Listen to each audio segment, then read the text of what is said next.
Hello, Cancer Guy here. I wanted to get this information out to you. It's about the combination of chemotherapy for first-line metastatic EGFR exon 19 deleted or L858R non-small cell lung cancers. But first off, our disclaimer. Please make sure you have read and understood the disclaimer before moving forward with this video. So standard care for EGFR positive non-small cell lung cancers has evolved significantly over the years. When I first got started, it was lorlatinib and gefitinib, and those are the first generation inhibitors. Things have really changed since then. So typically, most first-line treatment involves the use of Tagrisso, osimertinib, which is a dual EGFR targeted therapy. So it targets EGFR mutations, but it also targets the treatment-resistant T790M mutation.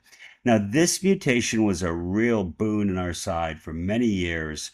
We used to have come up with all kinds of different ways of getting around this, but it was really difficult because once patients developed an EGFR T790 mutation, very few drugs could work very well for this. So when we got osimertinib going, it was a great relief, and now people are living a long time. The important thing to know is Tagrisso is an irreversible inhibitor, and I'll talk a bit more about that. So while the first generation drugs and some second generation EGFR inhibitors were reversible, third generation drugs such as osimertinib, they typically form a covalent bond with the EGR receptor and attach permanently to the receptor. So that leads to an irreversible inhibition of the pathway. And these patients who are on irreversible inhibitors are less prone to treatment resistance. So whenever possible, if you're using a TKI, always try to use one that's irreversible. However, the duration of responses in first-line treatments with single-agent osimertinib can really vary a lot. It can be limited in patients with poor prognostic features such as CNS brain mets, metastasis, EGFR L858R mutations, P53 mutations, and that's just some of them. There's a variety of different mutations, secondary mutations in the same EGFR gene or in many other genes that can really inhibit how osimertinib works. So, when you get a good response on osimertinib, it's great, but some people just don't. And if you don't get a good response right away, I think it's really important to consider this FLAURA-2 study. So the data shows, and we've been doing this for quite some time, is that by adding basic common chemotherapy agents to first-line osimertinib, especially in patients with poor prognostic features, you can get exceptional responses, especially in patients that have these negative features. So the FLAURA-2 study, I'm sure everyone knows about this. It's out there all over the place. Included platinum and pemetrexed plus osimertinib, and it compared it to single-agent osimertinib, and they found significant improvements. In this study, they did 4 21-day cycles of the platinum-based therapy, as typically cisplatin or carboplatin, and that was combined with pemetrexed, followed by maintenance pemetrexed and osimertinib until progression. So the data here looks really great. I found this nice little table on the internet. I put a link down there.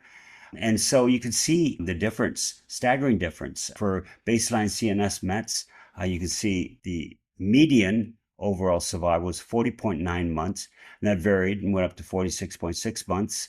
And for osimertinib single agent, it was only 29.7. If you didn't have a brain met, then that overall survival was not reached in the chemo combination, but it topped out at 43.9 in the osimertinib single agent.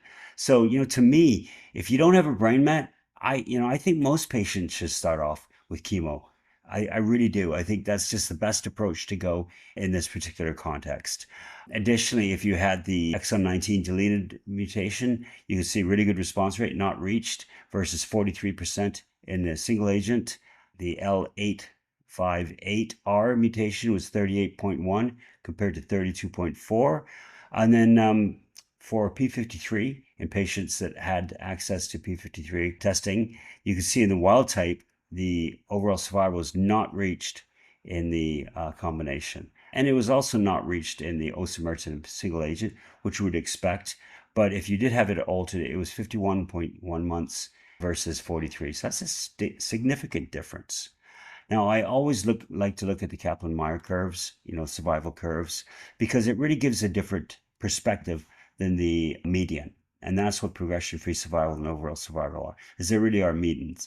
And they don't really tell you the full picture. And so if you look here, you can see this long-term survival curve. The crossover in the two arms was fairly early, just under 15 months, 16 months or so. And you can see the triplet combination really taking off down here. And at 48 months, 49% was still alive compared to only 41%. So really important to look at the Kaplan-Meier curves. Each one of these little dots is a patient, and you can see the vast majority of the patients were still alive near the end of the trial, and up to 60 months. So really great combination, huge improvements. So grade 3 or higher adverse events, side effects, were reported in 70% of the patients in the triplet, and that's not surprising. You obviously have side effects from chemotherapy, and then 34% in the osimertinib. But recall, the chemo was only done for 4 cycles, apart from the maintenance pemetrexed. So I suspect most of the adverse events were just in the first 4 months or so. Also, the main issues were bone marrow suppression with the chemo-containing regimes, which is very common. The important thing here is the adverse events led to discontinuation in only 12% and 7% respectively. So not a lot of patients discontinued this.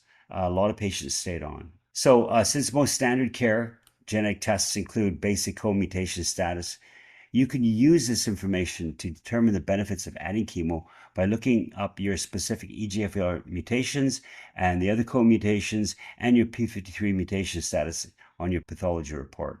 So this really speaks to the importance of getting a good tumor DNA sequencing panel, not a spot panel. You want at least 325 genes, and 600 is probably better. And you also want to make sure that the company you use reports the variants of unknown significance, because you can simply look at the conservation in those mutations, get a better idea if they're pathogenic mutations or not. Plus, there's a lot of great modeling software online, and we can help you determine if your VUSs are pathogenic or not. So if you don't see any of this information in your pathology or your biopsy report, it likely hasn't been done. Give us a call and we can get you one of the many tumor DNA sequencing tests. There's a huge variety of them.